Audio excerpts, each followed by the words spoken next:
इनमें से कौन सी वैक्सीन बेस्ट है? तो आपको बताता हूँ, एफिकेसी के हिसाब से कोवैक्सीन की एफिकेसी 78% है, लेकिन लोग एफिकेसी को गलत तरीके से लेते हैं।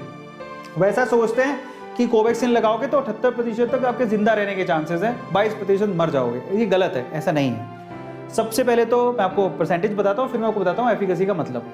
इसके अलावा कोविशील्ड का 70% है, जो कि कम दिख रहा है, और स्पुतनिक वी का 92% है। इस हिसाब से आप देखो सबसे बढ़िया कौन है, आपको स्पुतनिक वी, लेकिन ऐसा नहीं है। एफिकेसी का मतलब ये नहीं होता। एफिकेसी का मतलब ये होता है, जरा समझिए, मैंने एक दवाई ली, 100 लोगों को पकड़ा, ध्यान से समझना, मैंने मान लो कि मैंने, ध्यान से समझना, मैंने कोवैक्सीन ली, कोवैक्सीन की मैंने 100 डोज ली, 100 लोगों को लगा दी, तो उनमें से 78 लोगों को कुछ नहीं हुआ। 78 लोग, वैक्सीन तो सेम ही लगाई थी ना, सेम ही वैक्सीन लगाई थी, 78 लोगों को कुछ नहीं हुआ, इसका मतलब वैक्सीन काम तो कर रही है।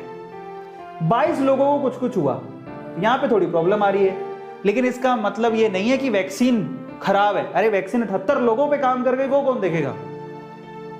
ऐसे यहां पर यहां पर 70 लोगों पे काम करी, 30 लोगों पे काम नहीं करी, लेकिन 70 पर तो कर गई, इसका मतलब वैक्सीन काम तो कर रही है। अब ये 30 लोगों पर क्यों नहीं करी, उसका रीजन कुछ और हो सकता है, बायोलॉजिकल चेंजेस भी तो होते हैं। स्पुतनिक वी कहते हैं कि 92 लोगों पर काम कर रही है, 8 लोगों पर नहीं कर रही, पर काम तो तीनों ही कर रही है हिसाब से। ये 78 लोगों पर काम कर रही है, 70 पर, 92 पर, बस ये ज्यादा लोगों पर काम कर रही है, सूट कर रही है। भाई वाला गाना, तेनू सूट कर दा, तो स्पुतनिक भी सूट कर रही है, पर इसका मतलब ये नहीं है कि ये काम नहीं कर रही। समझ रहे हो? ये भी काम कर रही है, ये भी काम कर रही है, ये भी काम कर रही है। तो फालतू की बात है, तो लोग समझ नहीं पाते कि एक्चुअल में मतलब क्या है उसका।